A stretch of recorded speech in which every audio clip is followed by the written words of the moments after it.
It's my great honor to present this year's State of the City Address. It was the best of times, it was the worst of times. It was an age of wisdom, it was the age of foolishness. It was the epoch of belief, it was the epoch of incredulity. It was the season of light, it was the season of darkness. It was the spring of hope, it was the winter of despair. We had everything before us, we had nothing before us. We were all going directly to heaven, we were all going direct the other way. So, although Charles Dickens wrote those words for a different place and time, they resonate with our experience in 2016. We had a year filled with good news and great progress, but also a year that ended with an array of traumatic challenges. Let me first celebrate the best of this year, beginning with a very quick overview. Iowa City has been experiencing an unprecedented construction boom. It has one of the lowest unemployment rates in the country at 2.4%, just half of the national average. The city's property tax levy declined for the fifth straight year, while the city also maintained its AAA Moody's bond rating. The city's cultural core continued to pulse with life, primarily due to the university, the Englert, the City of Literature, film scene, the Summer of the Arts, the Juneteenth and Pride festivals, and many others. And the city continued to be blessed with thousands of residents who strongly believe in the value of democratic governance and who enact that belief by serving on our many boards and commissions and by participating in a broad array of not-for-profit organizations, including the League of Women Voters, Friends of Historic Preservation, the Chamber of Commerce, the Center for Worker Justice, Shelter House, the Downtown District, the Rotary Club, the Affordable Housing Coalition, and many others.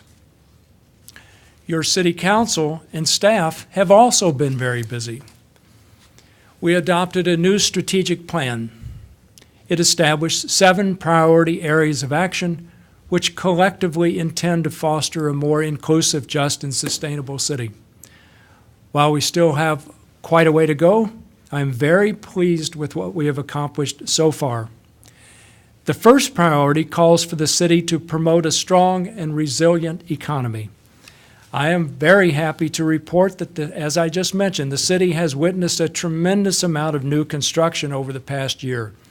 In 2016, 794 building permits were issued at a total value of slightly more than $388 million.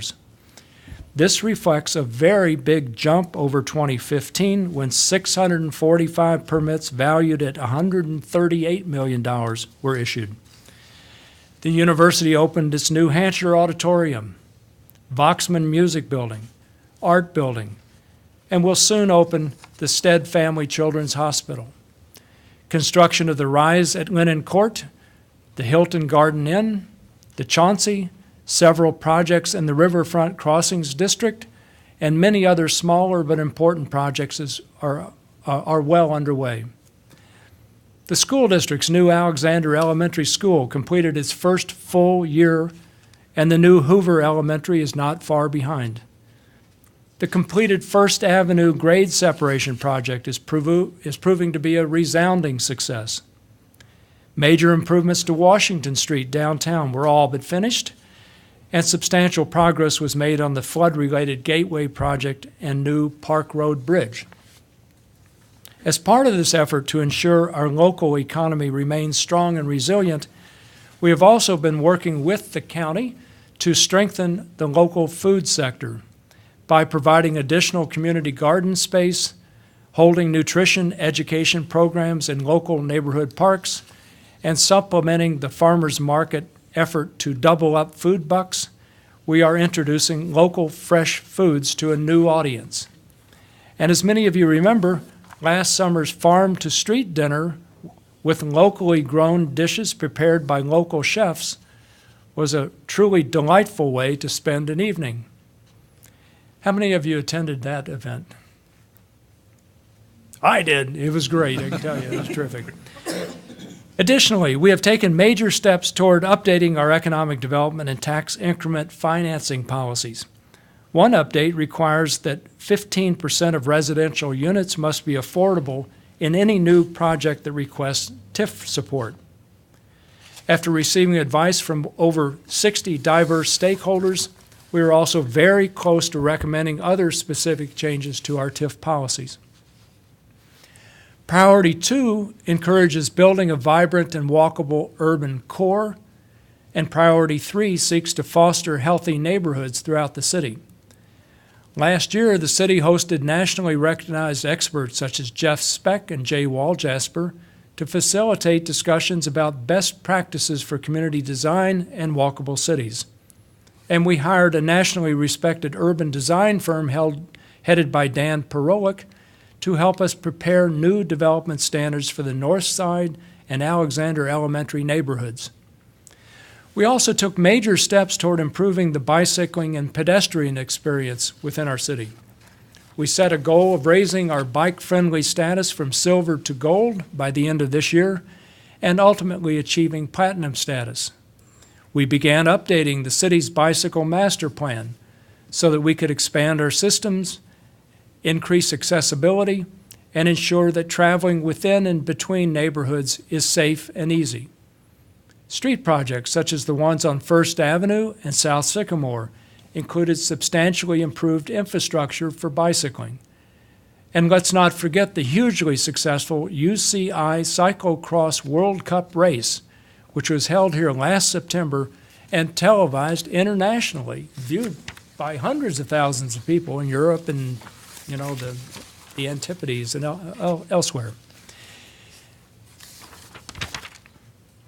To foster healthy neighborhoods throughout the city, we have also been making major investments in our neighborhood and community parks.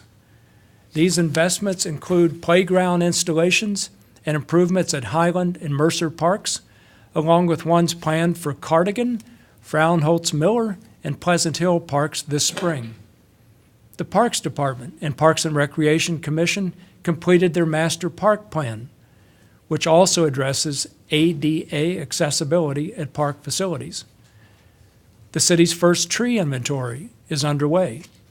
It will help us sustain and develop our urban forest and be more strategic in responding to the emerald ash borer infestation. Priority 4 seeks to maintain a solid financial foundation for the city's operations. The very good news is that our AAA bond rating continues and that the city is secure enough financially for our proposed fiscal year 18 budget to reduce the city's property tax for the 6th straight year, this time by 25 cents. We've also been increasing our emergency fund so that we can respond effectively to natural disasters and periods of financial distress.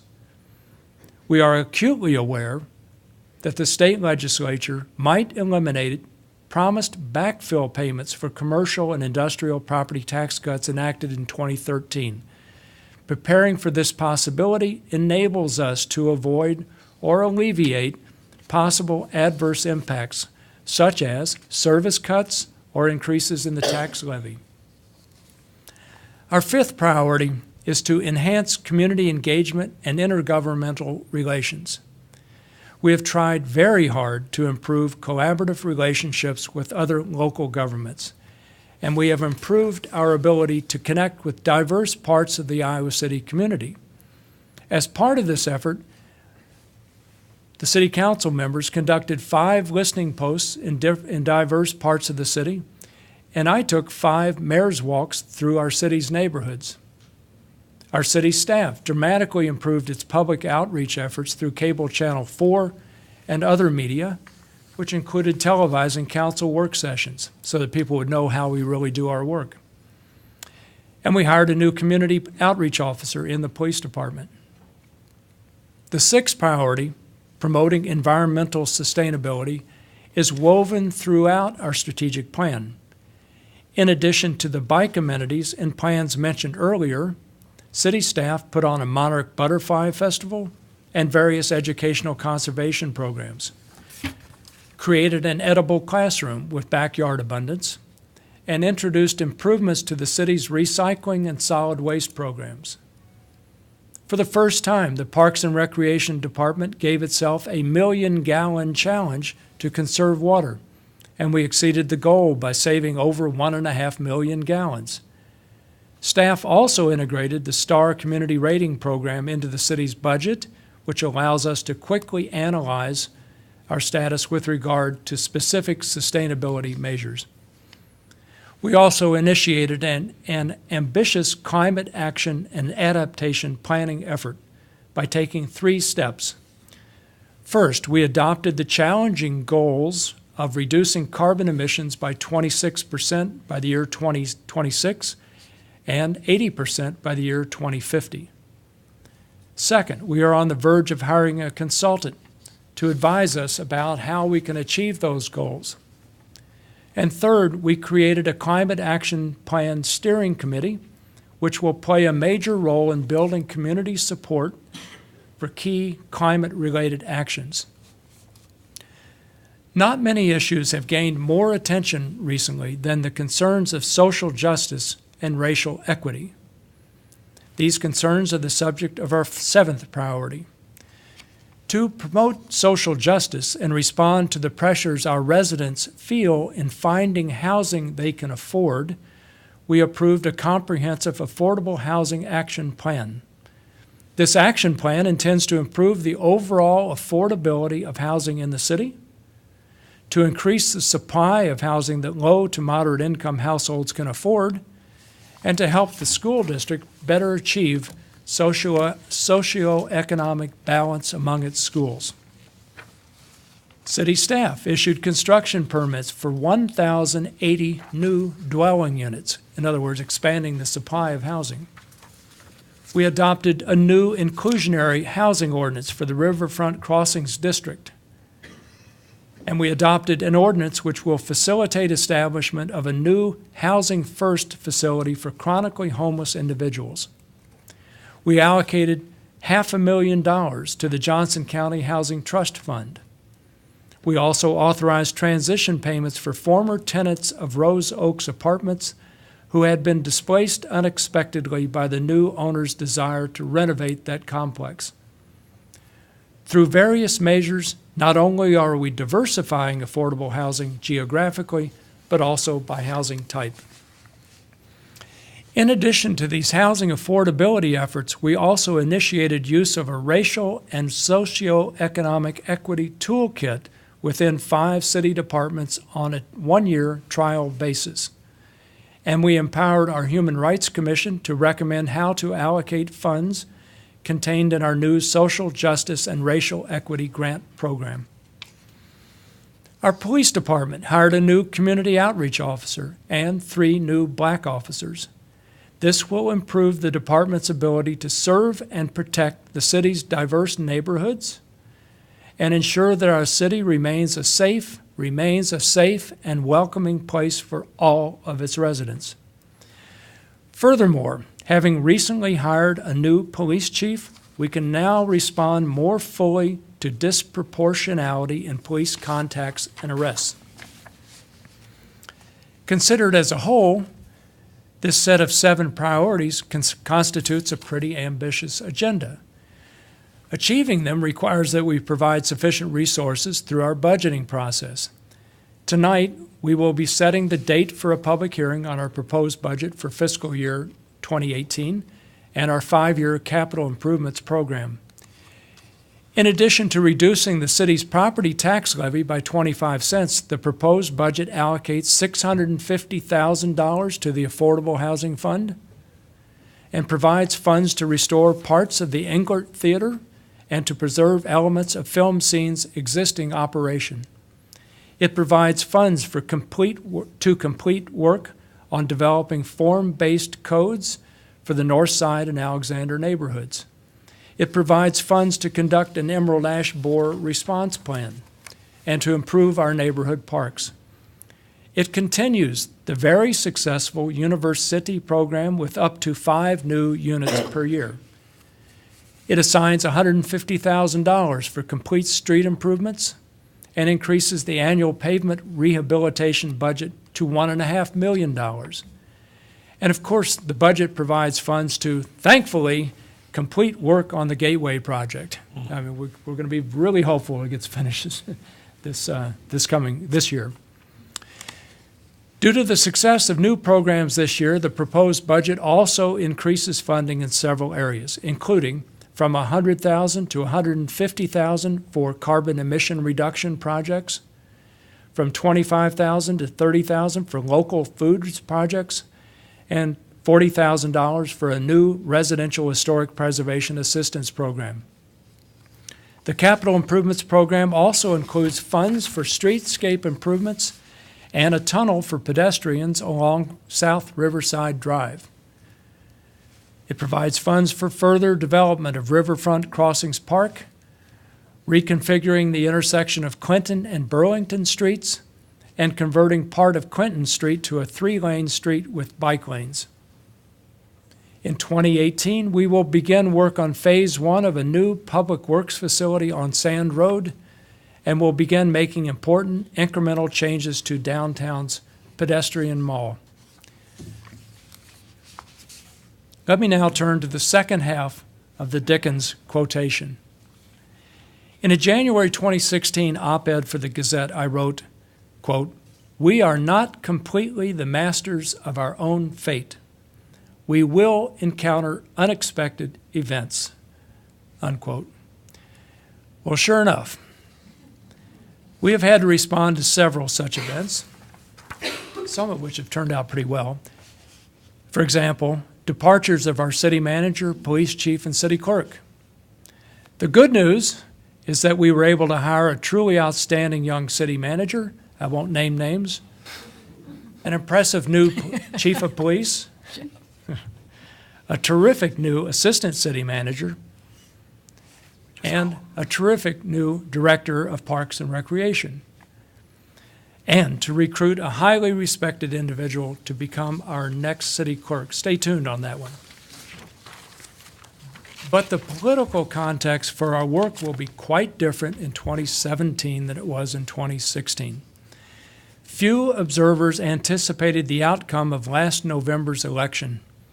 That election consolidated political control in the hands of one political party, the priorities of which are quite different from those of our council.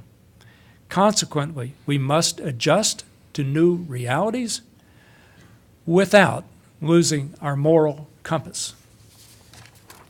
Already, we have seen the new president issue an array of executive orders concerning immigration and refugees that undermine the values that have made Iowa City such a great place to live: openness, diversity, inclusivity, and creativity. Thousands of immigrants, refugees, non-Christians, and others are especially at risk, and we stand in solidarity with them.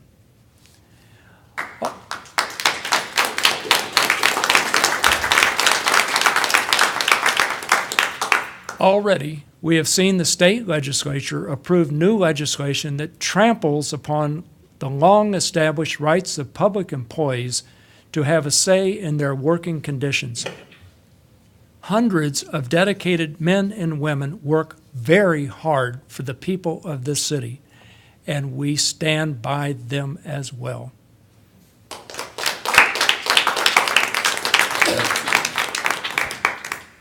No doubt there will be more executive orders and legislation that run directly counter to our objectives. Despite this somewhat discouraging prediction, I take heart in the ability of our council and staff to carefully weigh options before us, adjust quickly to adverse circumstances and unexpected opportunities, and do what is best for the people of Iowa City. But we cannot do this alone. We will need help from all of you, including people watching on television. We need your help, especially with regard to protecting the most vulnerable residents of our city. Acting together, we can and we will ensure that this city we love continues to thrive long into the future. Thank you.